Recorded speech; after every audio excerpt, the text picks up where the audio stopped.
Hello everyone. तो आज हम पढ़ने वाले हैं क्लार्क हल की ड्राइव रिडक्शन थ्योरी।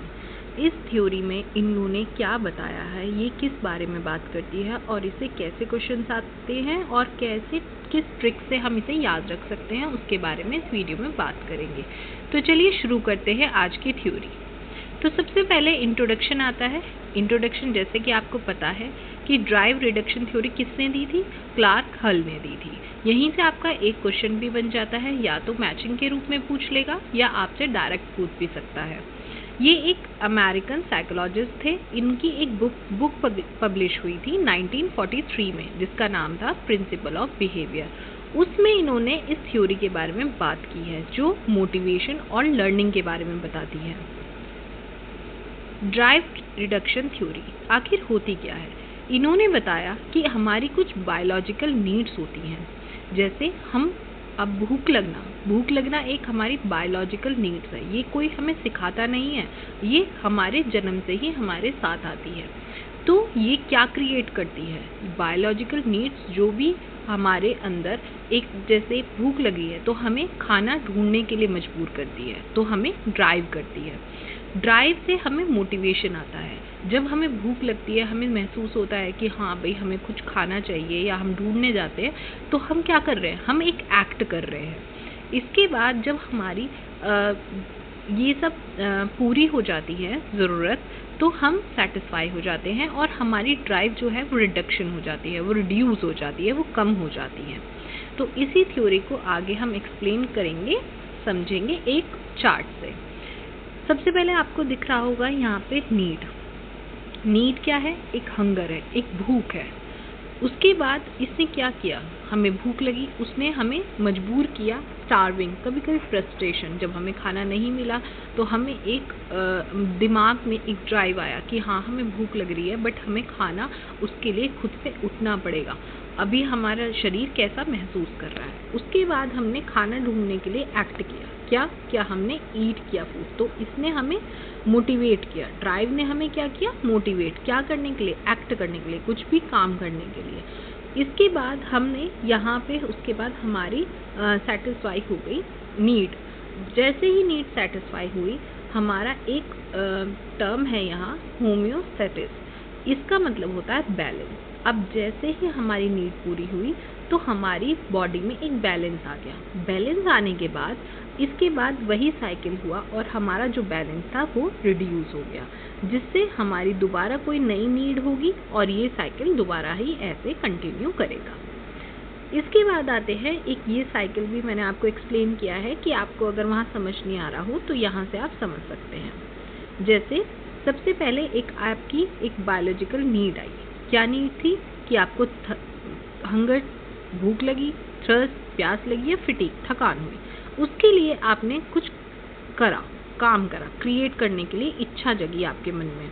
एक साइकोलॉजिकल टेंशन हुई, डिस्कम्फर्ट हुई। भूख लगी तो पेट में गुड़गुड़ हुई, प्यास लगी तो गला सूख गया। तो आपने, ये आपका एक्शन हुआ। उसके बाद आप मोटिवेट हुए उस एक्शन को करने के लिए। तो जैसे आपने भूख लगी थी तो खाना खा लिया, प्यास लगी थी तो पानी पी लिया, और आप थके हुए थे तो आपने कहीं बेड ढूंढ कर आराम करना या सोने की कोशिश की। उसके बाद हमने, जब ये अचीव हो गया, हमें एक सेटिस्फैक्शन लेवल मिल गया, तो हमने क्या किया, यहाँ पे आके हमारी जो नीड थी वो रिड्यूस हो गई और रिडक्शन हो गई ड्राइव में। अब हम उसके लिए कुछ आगे स्टेप नहीं कर सकते क्योंकि हमें वो मिल चुका है। जैसे हमें जॉब के लिए, अब वो बायोलॉजिकल नीड हो गई, बट अगर हम एग्ज़ाम की तैयारी कर रहे हैं तो हमने क्या किया, हमें एक जॉब चाहिए। उसके लिए हमने कदम उठाया, सोचा कि कहाँ से पढ़ना चाहिए, पढ़ने के बाद जब हमें जॉब मिल गई तो हमारा जो मोटिवेशन उस चीज़ के लिए था वो कम हो गया। तो हम वापस उसी चीज़ पे, अब हमें नई नीड होगी तो नए ड्राइव होगा। ड्राइव के बाद हम फिर एक्शन करेंगे और फिर हम सेटिस्फाई हो जाएंगे। इसके बाद आता है ये एजुकेशन पे कैसे इम्प्लीकेशन होता है। सबसे पहले ये मोटिवेट करता है। जैसे मैंने अभी बताया आपको एग्जांपल कि हम जॉब के लिए पढ़ रहे हैं, तो हमें क्या, पढ़ाई मोटिवेट कर रही है, ठीक है। उसके बाद हमें रिवॉर्ड मिला, जिससे हमारी लर्निंग और इंक्रीज़ हो जाती है। अगर हम और अच्छा, हमें एग्ज़ाम में अच्छे नंबर आए, मॉक में अच्छे नंबर आए, तो हम और ज़्यादा क्या हो जाते हैं, हमारी लर्निंग इंक्रीज हो जाती है, हम इच्छा जताते हैं कि हमें और पढ़ना है। उसके बाद जब एक स्टूडेंट की बेसिक नीड ही कंप्लीट नहीं होगी तो वो पढ़ाई नहीं कर पाएगा। तो सबसे पहले ये बोला जाता है कि बच्चे की बेसिक नीड कंप्लीट की जाए। इसलिए आपने सुना होगा जो मिड डे मील्स है, तो वो स्कूल्स में इसीलिए चलाया गया था अभियान। क्योंकि क्या वो चला था 1995 में, ये भी आप याद रख लेना। तो वो क्यों था, वो इसलिए ही था कि बच्चे स्कूल से क्या पता घर से खाना ना खा कर आए। तो जब बच्चे भूखे रहेंगे तो क्या आप उन्हें नया पढ़ा पाओगे? नहीं। तो जब हम उनकी नीड फुलफिल नहीं कर पाएंगे तब तक वो उनकी बेसिक नीड ही कंप्लीट नहीं होगी। ठीक है, तो इससे और teacher should use positive reinforcement. इसीलिए अगर आप भूखे को खाना दे दोगे तो उसका पॉजिटिव इम्पैक्ट पड़ा, बच्चा और इस कल से वापस स्कूल आएगा, और अच्छा करने की कोशिश करेगा। इसके बाद इसकी कुछ लिमिटेशन भी है। जैसे जैसे हमने थ्योरीज अभी तक पढ़ी हैं, सब में कुछ ना कुछ लिमिटेशन थी, तो इसमें भी है।